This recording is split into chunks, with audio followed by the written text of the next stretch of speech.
Halo guys, balik lagi bersama Bang Teo di sini. Kali ini Bang Teo akan melanjutkan cerita Again the Sky Supreme. Buat kalian yang penasaran, langsung saja ya simak video kali ini. Oke guys, sebelum dimulai ada Saweria dari Bang Mario 25. Yuk lanjut lagi ceritanya. Oke, langsung aja ya. Tapi sebelum itu Mimin doakan semoga Bang Mario sehat selalu dan rezekinya makin lancar ya. Amin. Ada suara retakan tulang yang mengerikan. Mereka melihat bahwa seluruh tubuh Tanyun dengan aliran darah melewati kaki beruang besar itu. Kemudian Tanyun muncul seperti kilat, mengepalkan tangan kanannya erat-erat dan berkata dengan tajam, "Jika kamu ingin menghabisiku, inilah balasannya." Setelah berbicara, tinju kanan Tanyun mengambil hembusan angin dan menghantam dahi beruang hitam itu. Kecepatannya sangat cepat, sehingga beruang hitam itu tidak bisa menghindar tepat waktu. Dia berteriak, "Tidak mungkin, tubuhmu sangat kuat." Jeritan tiba-tiba terputus. Kepala besar beruang hitam itu pecah berkeping-keping. Dalam percikan darah dan tulang, tubuh beruang seperti bukit itu jatuh lemas di arena nomor 1. Dari Tanyun melesat hingga menghabisi prajurit dewa beruang hitam. Seluruh proses selesai dalam sekejap mata. Tanyun berdiri di langit dan seluruh tubuhnya terguncang. Bai Feng yang tiba-tiba berdiri, dia tertegun sejenak dan kemudian dia memuji tanpa ragu. "Jing Yun, kerja bagus." Tanyun berdiri di udara membungkuk dan berkata, "Terima kasih atas pujiannya." Bawahan ini tersanjung. Bai Feng tertawa sampai dia tidak bisa menutup mulutnya. Dia bisa melihat bahwa kekuatan tantangan lompatan Tanyun memang melawan langit. Dan sangat mungkin dia akan benar-benar memberikan dirinya kemuliaan prajurit Dewa Perang Bintang 1. Jika ini masalahnya, maka dia masih memiliki kualifikasi untuk bersaing memperebutkan menjadi komandan muda. Bagaimana mungkin dia tidak bersemangat? Selain bersemangat, dia tidak lupa mentransmisikan suara pada Baisu, memuji putranya, menemukan seorang teman yang sangat baik. Pada saat ini, para jenderal di bawah Bai Feng memiliki senyum di wajah mereka. Raja Dewa Bai Cheng yang berada di lantai 6 menatap Tanyun, di matanya yang mendung. Tidak ada lagi sedikit pujian, tetapi penghargaan yang mendalam. Dan dia berpikir dalam hati, anak ini memiliki kualifikasi menjadi prajurit Dewa Bintang 1. Pada saat ini, kecuali Guanyong, Guanzhan, Bairi, dan orang lain yang ingin menghabisi Tanyun, bawahan jenderal besar Bai Feng lainnya sangat bersemangat. Mereka tidak pernah membayangkan bahwa kekuatan tantangan lompatan Tanyun akan begitu kuat. Dan mereka tidak pernah membayangkan bahwa kekuatan fisik Tanyun akan mampu melewati telapak tangan raksasa beruang gila dan menghabisinya dengan satu pukulan. Perasaan percaya diri di hati bawahan jenderal besar Bai Feng terus meningkat. Setelah itu, Tanyun mendarat di arena nomor 1. Dia duduk bersila, menunggu 30 pasang prajurit lainnya mengakhiri duel mereka.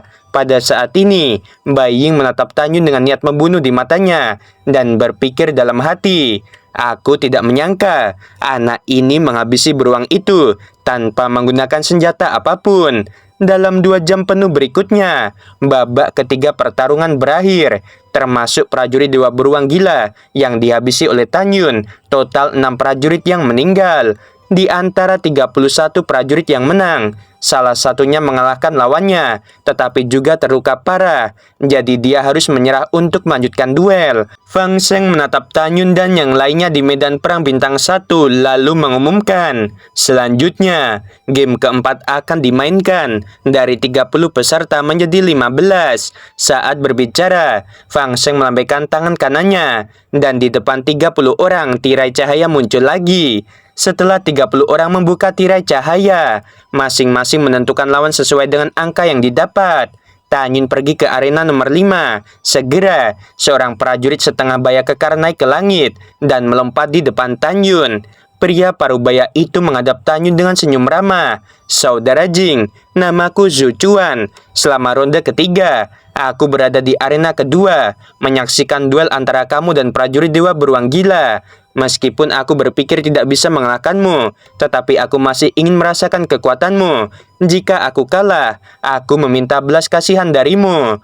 Tanyun melihat ekspresi tulus Su Chuan dan menangkupkan tangannya. Saudara Zhu, baiklah. Saudara Jing, ayo mulai. Setelah Su Chuan mengeluarkan tombaknya, tubuhnya melesat ke depan seperti kilat.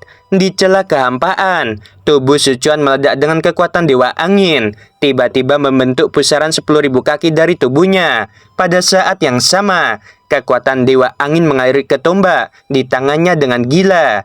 Teknik tombak dewa misterius. Bentuk ke-9, pengetahuan tentang domain tombak. Di pusaran badai, sosok Su Chuan tidak menentu, memegang pedang di tangan kanannya, dan melambai lintasan misterius dari kehampaan. Segera, ribuan bayangan tombak dengan panjang 1.000 kaki, membentuk bidang tombak dengan radius 100.000 kaki dari kehampaan. Saat berputar, mereka menembus kehampaan, dan menyelubungi Tanyun dengan kecepatan tinggi. Saudara Jing, jurus ini adalah serangan terkuatku. Jika kamu tidak bisa mengelak, katakan padaku. Aku akan menghentikannya tepat waktu, teriak Su Chuan. Pada saat ini, para penonton menyembunyikan suara diskusi. Aku kenal Su Chuan. Dia dari camp militer kami. Dia memiliki peluang bagus untuk menjadi prajurit Dewa Perang Bintang 1. Ya, aku juga pernah mendengar bahwa dia cukup terampil dalam keterampilan tombak. Kekuatannya jauh lebih unggul daripada beruang gila yang dihabisi oleh Jing Yun sebelumnya. Apa yang Su Chuan dan Tanyun katakan barusan hanyalah sederhana. Menurutku, Jing Yun akan mengaku kalah hari ini. Aku pikir Jing Yun sangat mungkin untuk mengalahkan Su Chuan. Lagi pula, ketika Jing Yun menghabisi beruang gila, dia tidak menggunakan senjata apapun. Ketika semua orang sedang berdiskusi, tiba-tiba seseorang berteriak kaget. Kecepatan Jing Yun terlalu cepat, dia menghilang. Saat orang itu berteriak, membuat mata semua penonton tertuju pada arena nomor 5. Di mata prajurit bintang 6 hingga 9, diketahui bahwa Tanyun tidak menghilang, tetapi seperti hantu yang tidak menentu, yang benar-benar meluncur melalui domain senjata tanpa cedera, dan menuju ke arah Su Chuan. Pada saat ini, Tanyun tidak menunjukkan kecepatan yang sebenarnya. Jika tidak, Tanyun yakin bahwa tidak banyak dari 30 miliar prajurit yang hadir dapat menangkap lintasan gerakannya.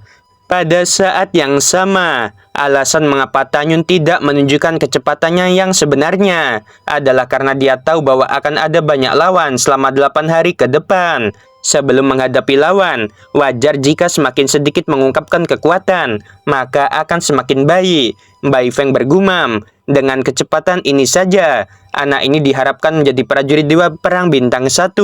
Bai Feng secara bertahap menunjukkan senyum di wajahnya. Di atas arena nomor 5, Su Chuan yang berada di tengah-tengah topan melebarkan matanya dan kemudian merasakan hawa dingin di punggungnya. Di garis pandangnya, dia melihat sosok hantu yang melewati domain senjatanya secara utuh dan kemudian melayang ke angin puyuhnya. Saat berikutnya, Tanyun muncul entah dari mana di depan Su Chuan, mengangkat tangannya dan menepuk bahu Su Chuan yang masih syok dan tersenyum santai. Saudara Zhu, sudahlah, kamu menyerahlah. Su Chuan membungkuk dalam-dalam kepada Tanyun dan berkata, aku bersedia mengalah. Aku berharap saudara Jing menjadi Dewa Perang Bintang 1. Su Chuan yakin, dia jelas menyadari bahwa Tanyun sama sekali tidak menunjukkan kekuatan yang sebenarnya. Pada saat ini, di dalam hati Su Chuan, Tanyun seperti gunung yang tidak dapat diatasi, yang membuatnya berhenti dan merasa kecil. Tapi satu hal, dia sangat jelas, yaitu jika pihak lain menginginkan hidupnya sendiri, tidak diragukan lagi, sesederhana mengeluarkan sesuatu dari kantong. Tanyun mengepalkan tinjunya, lalu dia berkata, terima kasih saudara Zhu, aku akan melakukan yang terbaik di duel berikutnya. Setelah Su Chuan meninggalkan sebuah kalimat, dia terbang ke dalam kehampaan dan kembali ke barisannya. Bai Su tertawa terbahak-bahak. Di sisi lain, istri dan orang kepercayaan Tanyun menatap Tanyun tanpa sedikit pun gejolak di mata mereka. Karena di hati para gadis, kemenangan Tanyun itu mutlak. Setelah itu, Tanyun mendarat di arena nomor 5 dan duduk di tanah dengan mata tertutup. Setelah beberapa saat, di arena nomor 10, seorang prajurit dari klan Dewa Serigala Es yang bernama Niwang, setelah dengan mudah mengalahkan lawannya, kembali menatap Tanyun dengan tatapan jijik di matanya. Niwang adalah orang dari Jenderal Besar Bailey, dan dia adalah prajurit bintang 1 yang sangat optimis. Niwang, bagaimana? Apakah kamu yakin bisa mengalahkan Jing Yun? Pada saat ini, suara bertanya dari Jenderal Besar Bailey terdengar dari benak Niwang. Niwang terkejut dan berkata dengan hormat, "Jangan khawatir, bawahan ini pasti akan mengalahkannya." Baiklah, Bailey puas dengan jawaban itu.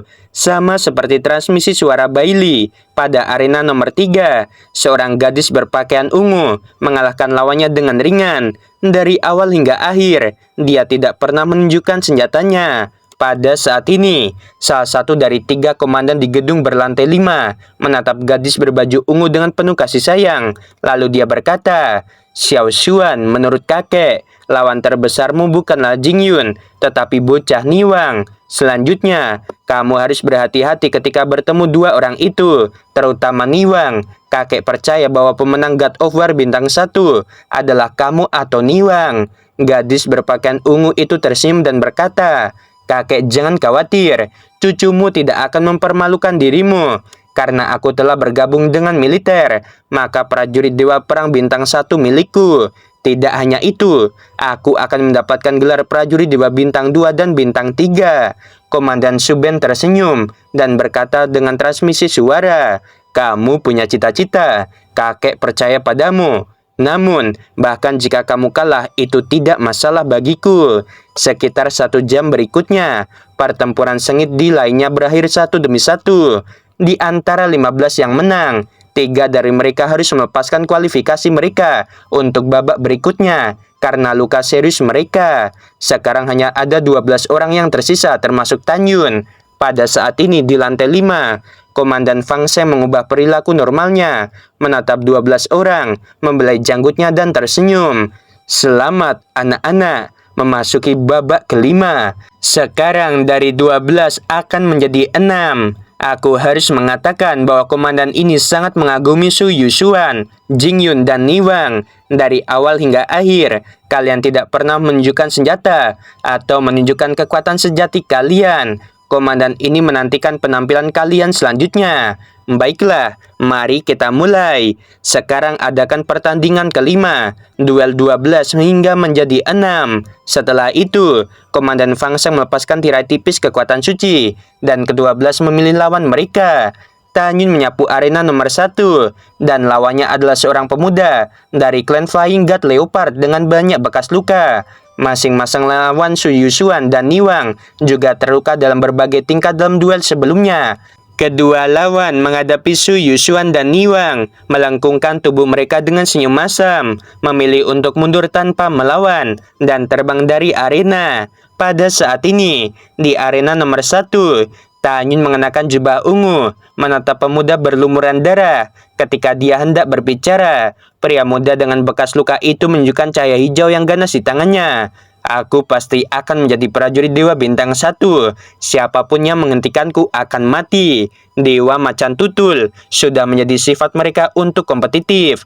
Tan Yun tahu bahwa garis keturunan klan Macan Tutul memiliki fisik yang tidak dimiliki ras lain. Semakin kuat lawan yang mereka hadapi, semakin bersemangatlah mereka. Dan darah di tubuh mereka akan memberi mereka energi kekerasan untuk melawan lawan-lawannya. Setelah mengetahui ciri-ciri Macan Tutul, Tan Yun tidak marah karena perkataan pemuda itu, karena memang sifat mereka ingin bersaing. Apa yang membuat Tan Yun benar-benar marah adalah ketika pemuda itu melihat bahwa Tan Yun acuh tak acuh. Dia mengutuk dengan transmisi suara, "Persetan dengan ibumu, karena kamu tidak turun dari arena, maka aku akan mencabik-cabikmu." Setelah menghina Tan Yun, tubuh pemuda itu tiba-tiba melonjak, dan dalam sekejap dia berubah menjadi macan tutul dengan ketinggian lebih dari 200 kaki. Alasan mengapa mereka disebut macan tutul terbang adalah karena kecepatan mereka jauh lebih cepat daripada ranah mereka. Tulang mereka sangat keras, dan kekerasannya sebanding dengan artefak rendah tingkat kelima. Bahkan Tan Yun yang mengolah tubuh tirani Hongmeng hanya dapat menghancurkan artefak tinggi tingkat 4 dengan satu pukulan. Dapat dilihat bahwa kekuatan macan tutul itu kuat. Kecepatan, tulang keras, cakar yang kuat. dan cakar yang tajam adalah dukungan terbesar bagi prajurit Dewa Macan Tutul ini untuk mengalahkan dan menghabisi Tanyun dengan percaya diri. Dengan raungan keras, aura tirani memenuhi udara. Merasakan aura ini di lantai 5, Komandan Suben mengernyitkan alis putihnya dan berkata pada dirinya sendiri, bocah ini bagus juga. Ketika Komandan Suben terkejut, dua komandan lainnya dan Raja Dewa Baiceng di lantai 6 juga sangat optimis tentang Macan Tutul. Mereka percaya bahwa kekuatan Macan Tutul sudah cukup untuk menghabisi prajurit bintang 9. Jingyun, jangan gegabah. Pada saat ini, Jenderal Besar Bai Feng tidak bisa duduk diam. Dia buru-buru memperingatkan melalui transmisi suara.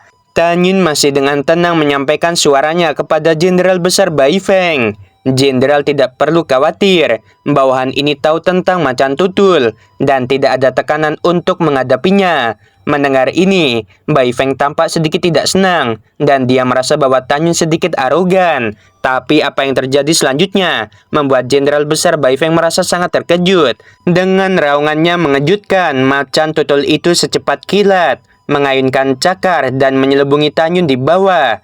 Kecepatan yang sangat cepat. Jenderal Besar Bai Feng berpikir dalam hati, tetapi Tanyun menggambar busur dari langit rendah dan muncul di sisi kiri Macan Tutul. Ada suara keras dan bulu di wajah Macan Tutul meledak, memperlihatkan tulang putih dan tubuh besar itu dihancurkan oleh lutut Tanyun dan dengan kasar terbang puluhan ribu kaki. Apakah anak ini masih manusia atau binatang? Kekuatannya sangat menakutkan, kata Bai Feng sambil terkejut. Macan Tutul menghentikan tubuhnya. Sepasang pupil hijau mengungkapkan warna yang mengejutkan dari kedalaman jiwa. Tidak pernah terpikir bahwa ras manusia ini lebih kuat dari dirinya sendiri. Namun, tidak diketahui bahwa Tanyun hanya menggunakan 50% dari kekuatannya. Tanyun yakin bahwa dia tidak dapat merobohkan tengkorak Macan Tutul dengan satu pukulan. Tetapi bagaimana dengan 10 pukulan, 100 pukulan, dan 1000 pukulan? Memikirkan kata-kata yang baru saja dilontarkan oleh Macan Tutul, wajah Tanyun suram dan menakutkan saat ini. Dia harus mengalahkan binatang ini hidup-hidup dan meredakan amarahnya. Pada saat ini, warna mengejutkan di mata Macan Tutul memudar dan digantikan oleh warna ganas yang berasal dari lubuk hatinya. Macan Tutul menghancurkan kekosongan dan menebaskan kukunya ke arah Tanyun. Kecepatan Macan Tutul cepat, tetapi kecepatan Tanyun menjadi lebih cepat. Tanyun menghindar. Dia melompati kepala Macan Tutul dan membanting kaki kanannya. Kecepatan menghindar Macan Tutul meningkat tajam saat ia lolos dari tendangan Tanyun. Ia terkejut dan marah karena tampaknya kecepatan ras manusia ini selalu lebih cepat dari dirinya sendiri. Tanyun menabrak langit dan menginjak kepala Macan Tutul. Janggut dan dagingnya terbang keluar, memperlihatkan tengkoraknya yang tebal. Dalam getaran kekosongan, Tanyun terbang di atas kepala Macan Tutul dengan kecepatan ekstrim. Tangan kirinya menggenggam rambut panjang Macan Tutul dan menghajarnya. Dengan ledakan keras, Macan Tutul merasakan bahwa bersama dengan rasa sakit yang parah di tengkorak, kekuatan yang tak tertandingi mengalir ke dalam pikirannya di sepanjang tulang. Pada saat ini, Macan Tutul menyadari bahwa Tanyun telah menyembunyikan kekuatannya. Kamu bajingan, aku akan memukulmu sampai mati hari ini. Mata Tanyun berkilat tajam dan dia dengan kejam menghantamkan tinju kanannya pada kepala Macan Tutul. Tanyun menghancurkan tengkorak Macan Tutul. Tanyun juga merobek kulitnya, memperlihatkan tulangnya. Sambil berteriak, Macan Tutul terus berguling-guling di udara, berusaha menyingkirkan Tanyun. Tetapi dengan tangan kiri Tanyun, dia dengan kuat menggenggam rambut yang panjang dan tidak melepaskannya, membiarkannya berayun liar, tetapi masih berdiri di atas kepalanya. Saat kekosongan bergetar, Macan Tutul menghantam arena dengan punggung menghadap ke bawah, mencoba menghancurkan Tanyun dan melepaskan Tanyun. Pada saat yang kritis, Tanyun tiba-tiba mengendurkan rambut panjangnya dan sosoknya berkedip di udara, muncul di belakang Macan Tutul dan tangannya mencengkram erat ekor Macan Tutul. Dalam teriakan ketakutan, Tanyun menarik ekornya dengan kedua tangan, membumbung ke langit 100.000 kaki, dan kemudian dengan lengan berputar, dia menggoyangkan Macan Tutul seperti roda berputar. Melihat adegan Tanyun yang begitu gila, para prajurit yang menonton pertempuran mereka terkejut, bingung, kaget, dan berkata, Apa yang terjadi di sini? Macan tutul adalah perwujudan dari kecepatan dan kekuatan. Mengapa Jing Yun terlihat seperti monster? Juga, mengapa dia tidak menunjukkan senjatanya? Bagaimana mungkin? Aku melihatnya tadi malam. Jing Yun membeli kapak di pasar Junyon Fang. Aneh, tetapi pada saat ini, dia seharusnya bisa mengambil kesempatan untuk menggunakan senjata dan melukai macan tutul, bahkan menghabisinya. Pada saat ini, semua orang secara alami tidak tahu bahwa macan tutul sebelumnya memprovokasi Tanyun melewati transmisi suara. Mereka juga tidak tahu bahwa tekad Tanyun untuk menghancurkan macan tutul. Ketika semua orang berbicara, Tanyun mengepalkan ekor macan tutul dengan kedua tangan dan jatuh dari ketinggian 100.000 kaki seperti meteorit, membanting macan tutul di arena. Tanyun dengan kasar membawa macan tutul dan melompat-lompat, menabrakkan macan tutul yang berdarah di arena lagi dan lagi. Ini benar-benar penghinaan bagi macan tutul. Aku mengaku kalah. Macan tutul tidak memiliki kekuatan untuk melawan dan hanya bisa memohon belas kasihan dengan ngeri. Namun, Tanyun menutup telinga, masih dengan liar melemparkan macan tutul. Cukup! Pada saat ini, Jenderal Besar Klan Macan Tutul berdiri dari kursinya dengan wajah marah, menatap Tanyun dan berteriak, "Prajurit Dewa Klanku telah mengakui kekalahan. Kamu harus melepaskannya." Memikirkan apa yang telah dikatakan oleh prajurit Macan Tutul, Tanyun berdiri di udara, memegang macan tutul yang berdarah dari 7 lubang dan terluka parah. Tanyun mengangkat kepalanya dan menatap Jenderal Parubaya itu dan berkata dengan keras, "Kualifikasi apa yang kamu miliki untuk berbicara seperti itu? Aku tidak akan melepaskannya. Apa yang bisa kamu lakukan padaku?" Begitu kata-kata ini keluar, ada kegemparan. 100 juta prajurit klan Macan Tutul dan para jenderal di bawahnya berkata, "Jing Yun, kamu beraninya kamu berbicara dengan jenderal besar kita seperti itu. Jing Yun, kamu telah melakukan kejahatan. Kamu harus dihukum." Jenderal besar Macan Tutul memelototi Tanyun. "Kamu tidak menghormati dewa ini. Kamu mencari kematian." Di kursi, Jenderal Besar Bai Feng tiba-tiba berdiri dan memelototi Jenderal Besar Macan Tutul. "Jika kamu berani menyerang prajuritku, aku akan melawanmu." Jenderal Besar Bai Feng melihat bahwa Tanyun sangat bagus. Dia secara alami akan maju dan melindungi Tanyun. "Bai Feng, kamu." Sebelum menunggu Jenderal Besar Macan Tutul mengatakan sesuatu, kata-kata Tanyun selanjutnya sangat mengejutkan. Tanyun memandang Jenderal Besar Bai Feng. Dia dengan hormat berkata, "Jenderal Besar, aku tidak ingin kamu menyelesaikan masalahku ini." Segera Tanyun menatap Jenderal Besar Macan Tutul di menara. Meskipun penampilannya penuh hormat, tetapi kata-katanya agresif. "Jenderal Besar Macan Tutul yang terhormat, mungkin kamu adalah orang mulia yang terlalu banyak melupakan sesuatu dan lupa aturan pertempuran Dewa Perang. Tidak masalah jika kamu lupa. Bawahan ini bisa memberitahumu. Tolong dengarkan baik-baik. Menurut aturan pertempuran Dewa Perang, selama duel, pengakuan lisan tidak dihitung. Hanya dengan melompat dari arena yang dihitung. Mengapa prajuritmu ini tidak melompat dari arena? Dia hanya mengakui kekalahan secara lisan. Semua orang yang hadir mendengar. Terlepas dari identitasmu, kamu berdiri untuk mencegah bawahan dari duel normal dan mengancam akan menghabisi bawahan ini. Kamu mengganggu kompetisi di depan umum dan kamu akan dihukum berat sesuai dengan peraturan militer. Kamu salah dulu dan kamu ingin menghabisi orang yang tidak bersalah."